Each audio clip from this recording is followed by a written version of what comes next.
I love it, man. So kind of tell me about, I mean, how are you guys utilizing this technology currently, and where do you kind of see it going? Absolutely. So where we are using the technology, and also I'd say where our contemporaries are using this Mm. technology, is mostly for shows and Okay. private events, with Okay. some overlap. Some private events are shows, obviously.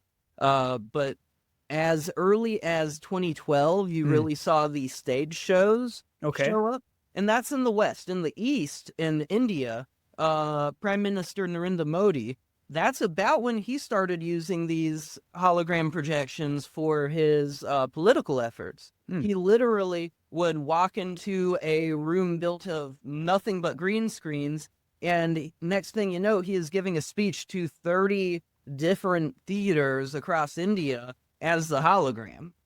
That's incredible. I didn't realize. I mean, I feel like we've all heard of, like somebody projecting Beyonce or whoever on stage, right, to for like a concert, quote unquote. But I didn't realize it was, I mean, almost, 10, 15, 13 years ago now that they were doing it that long ago.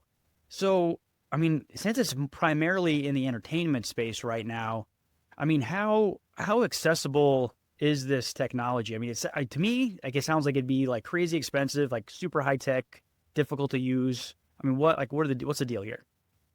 Yeah, so like with most Mm. technology, there is a inverse relationship of quality of the product and price. Mhm. And for some things, like a $5 video game might actually be good. You can get a $5 hologram with your phone, um, but it's not gonna have quite the same impact as a full price hologram display, and it's certainly not going to have the same impact as 12-foot tall Tupac Shakur alive from the dead again.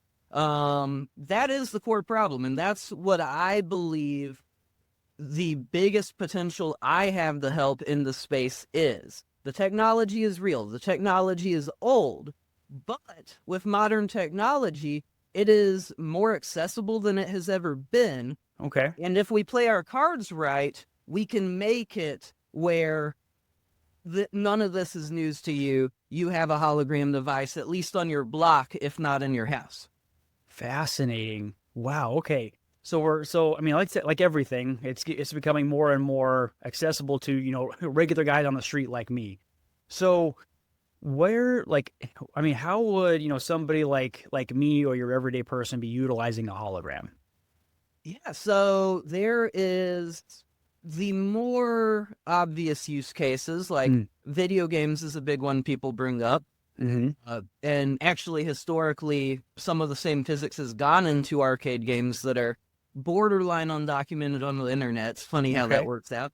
Um, but past the entertainment spaces in communications, being able to beam into a room. Did you ever see the Star Wars prequels? I did. Yep.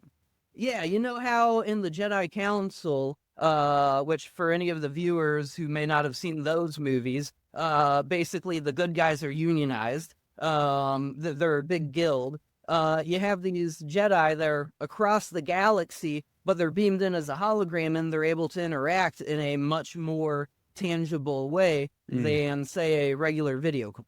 That is something that I could see around the 10-year mark Okay. becoming truly accessible. The technology is there. You can buy it right now, but around the 10-year mark is where I think maybe you don't have to take out a second mortgage for it.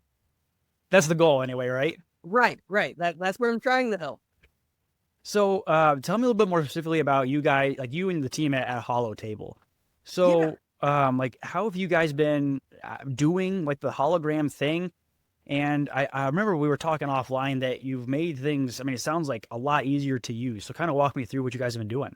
Yeah, so for us, the first real product we've designed, Mhm. we call it the HoloTable SE. It is, if you go to our website right now, you can see it.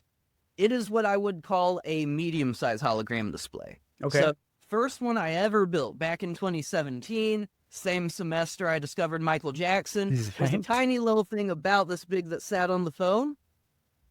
That isn't really usable for businesses or anything Right. like that. Not past the tchotchke. On the other hand, you have our contemporaries like Hypervision that makes giant 6 foot tall versions. They're Mm. about 6 feet wide, basically the size of a phone booth, but you can't actually step in it. That is very powerful. That is great technology, and it's something that needs a lot of square footage. Yeah. We specifically tried to build something in between. So our Mm. HoloTable SE, it's about 2.5 feet high. It's Mhm. about 1.5 feet wide and about 1 foot deep for the different depth on our projections. And that is a niche that is being explored, but is relatively undocumented compared to these, for lack of better words, phone booth style hologram displays. Okay. So how have you guys been using your technology up to this point? So you mentioned, and thank you for mentioning earlier, that we made the technology much more easy to use. We Mm. specifically tried to build this. There's the question, where can this technology actually help people, actually help organizations? Where we really had some significant findings was in recruiting, Mm. whether that be for colleges at college fairs or at conventions for organizations, could be the military or career fairs. Okay. And for all of these, they need stuff that is very easy to move around. The average college recruiter, that's where we started this research. They may be doing 35 college fairs in 1 month. Oh. They don't have the time to set up a 200-pound phone booth. They probably don't have the vehicle for it even. It's a logistical nightmare to bring that sort of form factor into a traveling scenario like that, and that's where we've tried to build around, and part of that is it needs to be plug and play. It Yeah. doesn't matter if they know coding. It doesn't matter if they are smarter than we are. When they have 35 events in a month, they cannot be spending 1 hour doing boot up sequences. Yep. So that's where we made it. You plug it in, works the first time, no input, no questions asked.